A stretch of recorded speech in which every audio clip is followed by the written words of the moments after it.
ఏంటి అర్జెంట్ గా బెయిల్ కావాలా? ఎందుకో ఏంటో వివరంగా చెప్పండి అయ్యా. మనోడేమో మొరటుగా ఐ లవ్ యూ చెప్పాడు, ఆ అమ్మాయేమో క్లాస్ గా పాయిజన్. ఏంటయ్యా కొత్తగా చెప్తున్నారు? లవ్ చేస్తేనే పాయిజన్ తాగేస్తారా? సాధారణంగా చెప్తే పర్వాలేదు, అన్న లవ్ చెప్పే విధానమే వేరు. అలా బోడిగా చెప్తే ఎలాగయ్యా? ఆ అమ్మాయి పేరేంటి, ఆ అమ్మాయి ఊరేంటి, కాస్త వివరంగా చెప్పండి అయ్యా. అదే హేమ జ్యువెలర్స్ ఓనర్ రాయుడు గారు ఉన్నారు కదా, వాళ్ళ అమ్మాయి ఉంది కదా, అదే వాళ్ళ రెండో అమ్మాయికి మన రాజా ఐ లవ్ యూ చెప్పాడు. ఆ అమ్మాయి బాగా హర్ట్ అయ్యి విషం తాగి హాస్పిటల్లో అటు ఇటుగా ఉంది. వాళ్ళ పెద్దగా ఉంటుంది కదా, అదేనయ్యా వాళ్ళ పెద్ద కూతురు. అది పోలీసు గిలిసులు బెదిరిస్తూ ఉంది. ఏ క్షణంలోనైనా పోలీసులు వచ్చి అరెస్ట్ చేస్తారేమోనని తమ్ముడు వణికిపోతున్నాడు.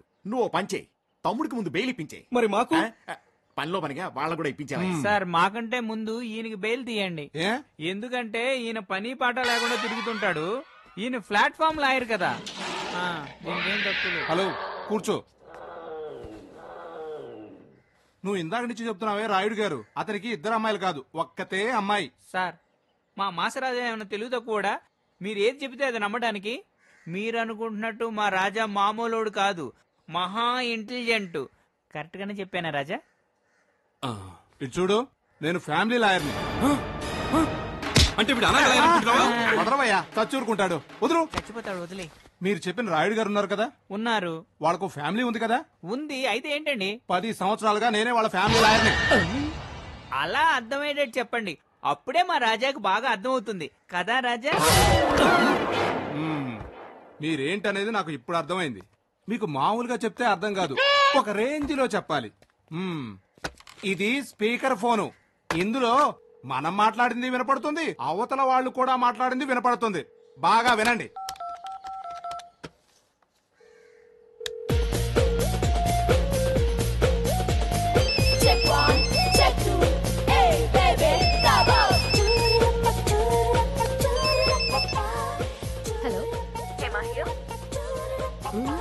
నేనమ్మా లాయర్ లవంగాని మాట్లాడుతున్నాను. అంకుల్ చెప్పండి అంకుల్, ఎలా ఉన్నారు? నేను బానే ఉన్నానమ్మా, నువ్వెక్కడున్నావు? నేను జిమ్ లో ఉన్నాను. ఏంటి అంకుల్ సడన్ గా ఫోన్ చేశారు? అదేం లేదమ్మా, ఆ రోజు నలుగురు నేసుకొని మార్కెట్ దగ్గరికి వెళ్ళావు కదా, ఏంటి మ్యాటరు? అదెందుకులేండి, ఆ ఏరియాలో మాస్ రాజా అని ఒకడు ఉన్నాడు. నంబర్ 1 మట్టి బుర్ర. మట్టి బుర్రనా? వాడు చూడటానికి కామ్గా ఉంటాడు, మాటలు మొదలెట్టాడా నస అంటే నస, ఒకటే నస. ఆ మొహం ఉంది చూడు, చిప్ప మొహం. నా దగ్గర ఎవరుగా మాట్లాడాడు? నేనెవరిని 10 మంది సూర్యకాంతాలతో వెళ్లి ఉతి కారేశాను. అదిరిపోయాడు బెదరుగొడ్డు. ఎంత మాట అనేసింది.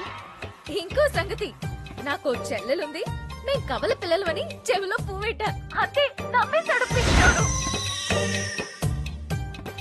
ఇలాంటి తింగర్ ఏదోని మీరు ఎక్కడైనా చూసారా అంకుల్? ఇప్పటి వరకు చూడలేదు, ఇప్పుడే చూస్తూ ఉన్నా. వాడే ఒక తింగర్ ఎదవా, వాడితో పాటు ఉన్నాయే కొన్ని గ్రహాలు. వాళ్ళంతా ఎవరో తెలుసా? పెద్ద కోతులు.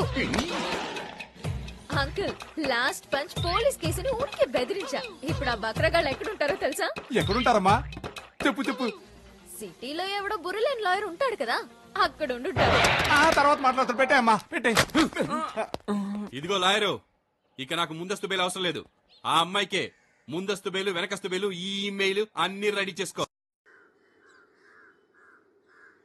పెద్దబ్బాయి సంతోషమేగా, సంతకం పెట్టే డబ్బులు తీసుకో. పెడితే పోలా.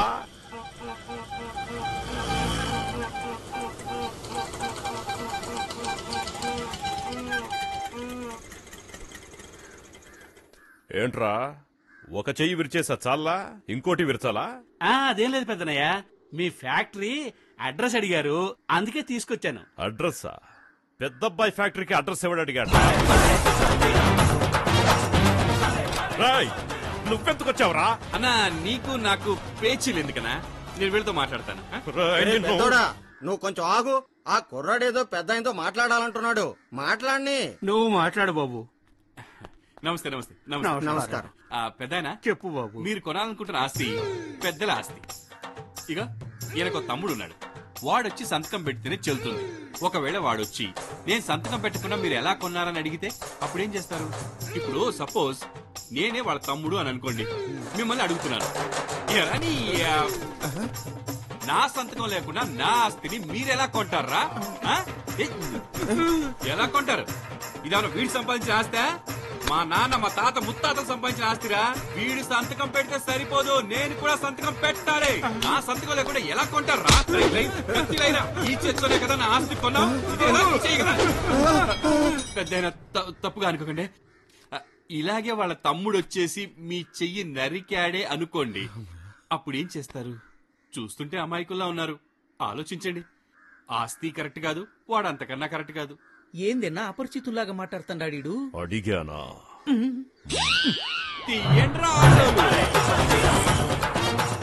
రండి, డబ్బులు తీసుకురండి. ఇందులో ఏదో లొసుగుంది బాబు. ఏ లొసుగు లేదు, ముందు డబ్బులు తీసుకురండి అయ్యా. మరి మీ తమ్ముడు? నా తమ్ముడు చచ్చిపోయాడని చెప్పాను కదా. పెద్దబ్బాయ్, మీ తమ్ముడు చచ్చిపోయాడు నువ్వు చెప్తే ఎలా? ఊరు చెప్పాలి, ఊరు జనాలు చెప్పాలి, లేకపోతే మీ అమ్మా నాన్న చెప్పాలి. కనీసం తమ్ముడు డెత్ సర్టిఫికేట్ అయినా ఉండాలి. లేదంటే మీ తమ్ముడే వచ్చి సంతకం పెడితే ఈ ఆస్తి నమ్మొచ్చు. ఇది చట్టం చెప్పేది. ఓహో, ఇన్ని కండిషన్లు ఉన్నాయా మీ చట్టంలో?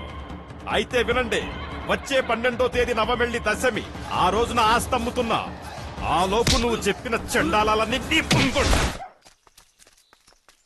ఇక్కడ మీ నాన్న చచ్చిపోయాడు, నువ్వు ఏడుస్తున్నావు. అక్కడ నువ్వు చచ్చిపోయాడు, ఊరంతా ఏడుస్తున్నారు. నేను చచ్చిపోయానా? అలా అని చెప్పి ఒక అనాథ శవాన్ని తీసుకొచ్చి మీ అన్న ఊరంతా నమ్మిస్తున్నాడు. అది నిజమనుకుని మీ అమ్మ చెల్లి కూడా ఏడుస్తున్నారు. ఇప్పుడైనా నువ్వు బుల్లెబ్బాయివని వాళ్ళకి నిజం చెప్పు. లేదురా, నేను చూడాలనుకున్నట్టుగా అమ్మని చెల్లిని చూసిన తర్వాతే నేనెవరో అందరికీ చెప్తాను.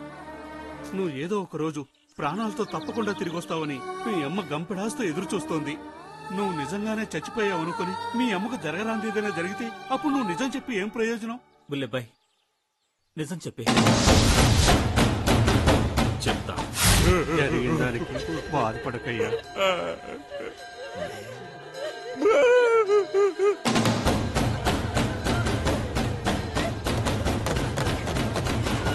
అన్నా, మీ తమ్ముడు చచ్చిపోలేదన్నా? ఏదో చెప్పాడన్నా మీ తమ్ముడు చచ్చిపోయాడని? మీ తమ్ముడు బతికే ఉన్నాడన్నా? నేను చెప్తున్నానన్నా, మీ తమ్ముడు బతికే ఉన్నాడు. ఈ తమ్ముడు లేకపోతే నీకు ఇక తమ్ముడే లేరా? నేను నీ తమ్ముడు అంటాడు కాదా? నా ఫ్రెండ్స్ అంతా నీ తమ్ముడు కాదా?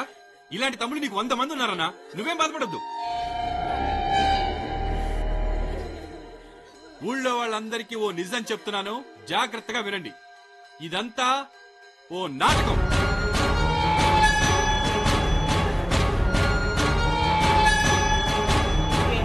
నాటకమా? ఈ ప్రపంచమే ఓ నాటక రంగం. ఇందులో నేనొక నటుణ్ణి, మీరంతా నటులే. చచ్చిపోయాడే ఈ బుల్లెబ్బాయ్, వీడొక నటుడు. ఇగో ఇక్కడ బతుకున్నాడు పెద్దబ్బాయ్, వీడు అందరికన్నా పెద్ద నటుడు. బుల్లెబ్బాయ్, నీకోసం మీ అన్న ఏడుస్తున్నాడు. అది ఉత్తి ఏడుపో, దొంగ ఏడుపో కాదు, నిజమైన ఏడుపు. అన్నా, సచ్చినోడు అడిగినాడా? ఏమండి, బుల్లెబ్బాయ్ జేబులో డబ్బులున్నాయండి. ఏంటిది? శవం చొక్కా జేబులో డబ్బా?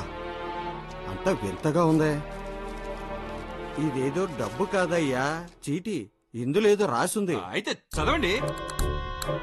ప్రియమైన అన్నయ్యకు బుల్లబ్బాయి రాయినది ఏమనగా, మీ నుంచి దూరమైన నేను 15 సంవత్సరాలు అనాథగా పెరిగాను. దానికి ప్రతిఫలంగా నాకు రావలసిన ఆస్తి మొత్తం ఊళ్ళో ఉన్న అనాథాశ్రమానికి, నిరుపేద కుటుంబాలకి, పేద ప్రజలకి పంచిపెట్టాల్సిందిగా కోరుతున్నాను.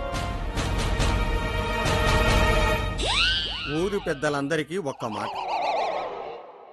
మా అన్నయ్య దగ్గర నుంచి నాకు రావాల్సిన ఆస్తి అంతా అనాథలకు రాసిన తర్వాతే నా చితిని అంటించండి.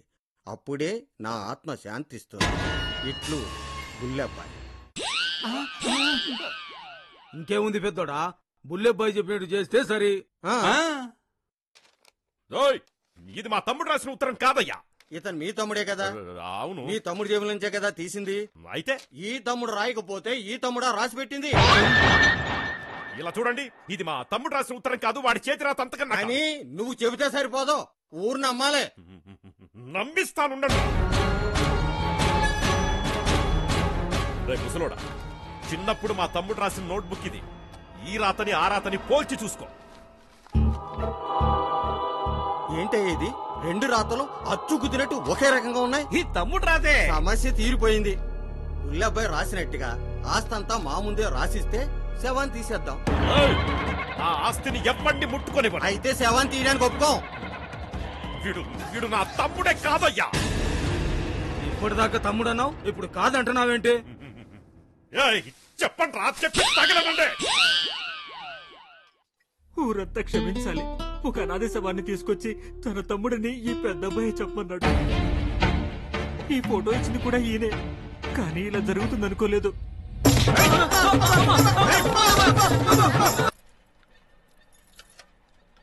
అన్నయ్య కడుపు నిండా భోంచేయండి, మొహమాట పడద్దు.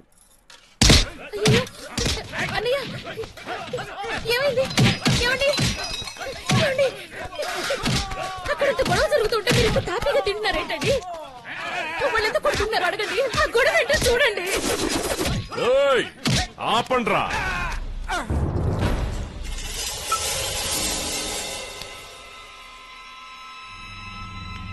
ఏమండి? ఎందుకండి వాళ్ళంతలా కొట్టుకుంటున్నారు?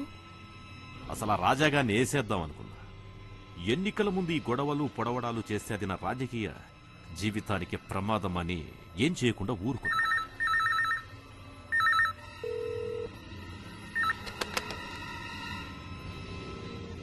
ఏమంటున్నారండి? మాస్ రాజా నిన్ను చంపాలనుకున్నాడు. కాని మన ఉప్పు తిన్నోళ్లు చూస్తూ ఊరుకుంటారా? అడ్డుకోపోయారు, చితుక్కొట్టెళ్ళిపోయారు.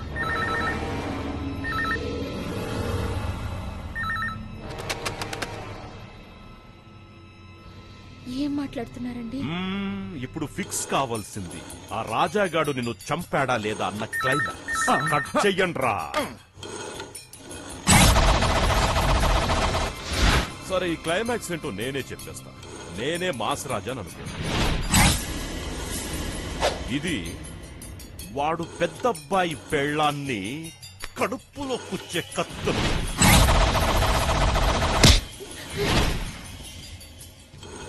మా అత్తెని చెప్పిందో తెలుసు. నువ్వెవర్నేస్తావో, ఎవరిని కొంటావో, ఏం చేస్తావో నాకు తెలీదు. నువ్వు గెలవాలి. ఈ ఎలక్షన్స్ లో నేను గెలవాలంటే నువ్వు చావాలి. వద్దండి. అమ్మా పతివ్రత, ఇంకెవరు చచ్చినా నాకు సానుభూతి రాదు.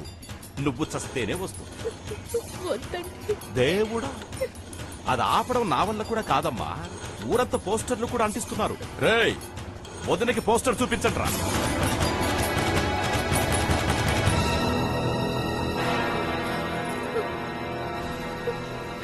రేయ్, చాలు దించండి రా.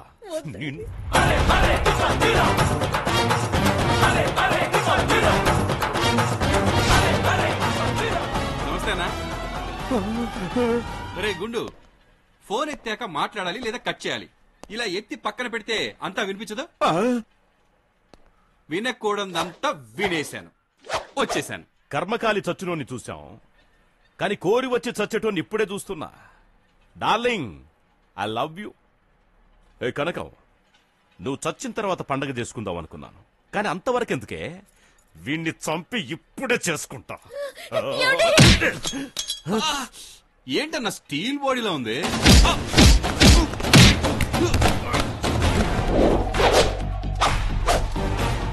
గౌరవనీయులైన పోలీసులకు పెద్దబ్బాయి భార్య అయిన నేను రాయినది ఏమనగా, ఏంటో చదువుతున్నావు?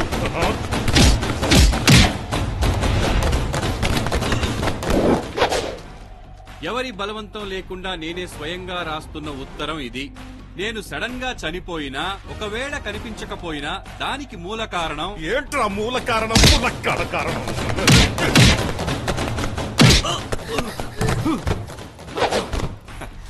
మూల కారణం నా మొగుడు పెద్దబ్బాయ్. ఇట్లు కనక మహాలక్ష్మి. అరే సంతకం పెట్టండి. ఏంటి నన్ను చూస్తా? సంతకం పెట్టండి.